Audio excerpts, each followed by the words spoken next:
सावन सोमवार व्रत कथा। एक समय की बात है। किसी नगर में एक साहूकार रहता था। उसके घर में धन की कोई कमी नहीं थी, लेकिन उसकी कोई संतान नहीं था। इस कारण वह बहुत दुखी था।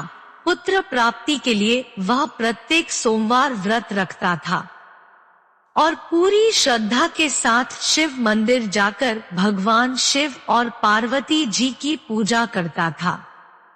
उसकी भक्ति देखकर एक दिन मां पार्वती प्रसन्न हो गई और भगवान शिव से उस साहूकार की मनोकामना पूर्ण करने का आग्रह किया। पार्वती जी की इच्छा सुनकर भगवान शिव ने कहा कि हे पार्वती, इस संसार में हर प्राणी को उसके कर्मों का फल मिलता है और जिसके भाग्य में जो हो उसे भोगना ही पड़ता है। लेकिन पार्वती जी ने साहूकार की भक्ति का मान रखने के लिए उसकी मनोकामना पूर्ण करने की इच्छा जताई। माता पार्वती के आग्रह पर शिवजी ने साहूकार को पुत्र प्राप्ति का वरदान तो दिया, लेकिन साथ ही यह भी कहा कि उसके बालक की आयु केवल 12 वर्ष होगी। माता पार्वती और भगवान शिव की बातचीत को साहूकार सुन रहा था। उसे ना तो इस बात की खुशी थी और ना ही दुख।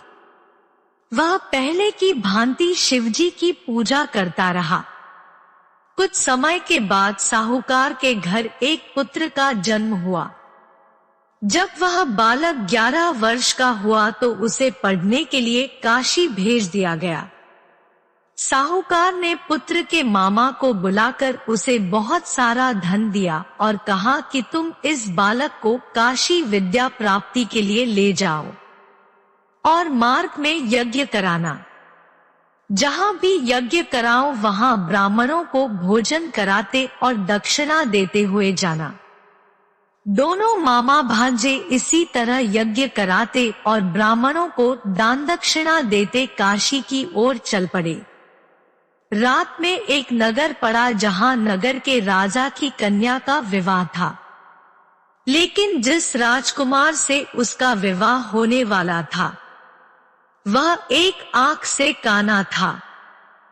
राजकुमार के पिता ने अपने पुत्र के काना होने की बात को छुपाने के लिए एक चाल सोची। साहूकार के पुत्र को देखकर उसके मन में एक विचार आया। उसने सोचा क्यों ना इस लड़के को दूल्हा बनाकर राजकुमारी से विवाह करा दूं।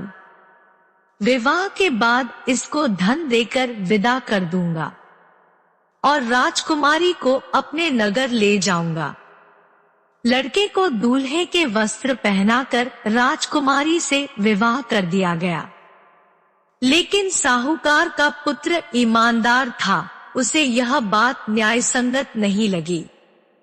उसने अवसर पाकर राजकुमारी की चुन्नी के पल्ले पर लिखा कि तुम्हारा विवाह तो मेरे साथ हुआ है, लेकिन जिस राजकुमार के संग तुम्हें भेजा जाएगा वह एक आंख से काना है। मैं तो काशी पढ़ने जा रहा हूँ। जब राजकुमारी ने चुन्नी पर लिखी बातें पढ़ी तो उसने अपने माता पिता को यह बात बताई। राजा ने अपनी पुत्री को विदा नहीं किया, जिससे बारात वापस चली गई। दूसरी ओर साहूकार का लड़का और उसका मामा काशी पहुंचे और वहां जाकर उन्होंने यज्ञ कराया। जिस दिन लड़के की आयु 12 साल की हुई उसी दिन यज्ञ रखा गया। लड़के ने अपने मामा से कहा कि मेरी तबीयत कुछ ठीक नहीं है। मामा ने कहा कि तुम अंदर जाकर सो जाओ। शिवजी के वरदानुसार कुछ ही देर में उस बालक के प्राण निकल गए। मृत भांजे को देख उसके मामा ने विलाप शुरू किया। संयोगवश उसी समय शिवजी और माता पार्वती उधर से जा रहे थे। पार्वती ने भगवान से कहा, स्वामी, मुझे इसके रोने के स्वर सहन नहीं हो रहा। आप इस व्यक्ति के कष्ट को अवश्य दूर करें। जब शिवजी मृत बालक के समीप गए तो वह बोले कि यह उसी साहूकार का पुत्र है जिसे मैंने 12 वर्ष की आयु का वरदान दिया। अब इसकी आयु पूरी हो चुकी है। लेकिन मातृभाव से विभोर माता पार्वती ने कहा कि हे महादेव, आप इस बालक को और आयु देने की कृपा करें, अन्यथा इसके वियोग में इसके माता पिता भी तड़पट कर मर जाएंगे। माता पार्वती के आग्रह पर भगवान शिव ने उस लड़के को जीवित होने का वरदान दिया। शिवजी की कृपा से वह लड़का जीवित हो गया। शिक्षा समाप्त करके लड़का मामा के साथ अपने नगर की ओर चल दिया। दोनों चलते हुए उसी नगर में पहुंचे जहां उसका विवाह हुआ था। उस नगर में भी उन्होंने यज्ञ का आयोजन किया। उस लड़के के ससुर ने उसे पहचान लिया और महल में ले जाकर उसकी खातिरदारी की और अपनी पुत्री को विदा किया। इधर साहूकार और उसकी पत्नी भूखे प्यासे रहकर बेटे की प्रतीक्षा कर रहे थे। उन्होंने प्रण कर रखा था कि यदि उन्हें अपने बेटे की मृत्यु का समाचार मिला तो वह भी प्राण त्याग देंगे। परंतु अपने बेटे के जीवित होने का समाचार पाकर वह बेहद प्रसन्न हुए।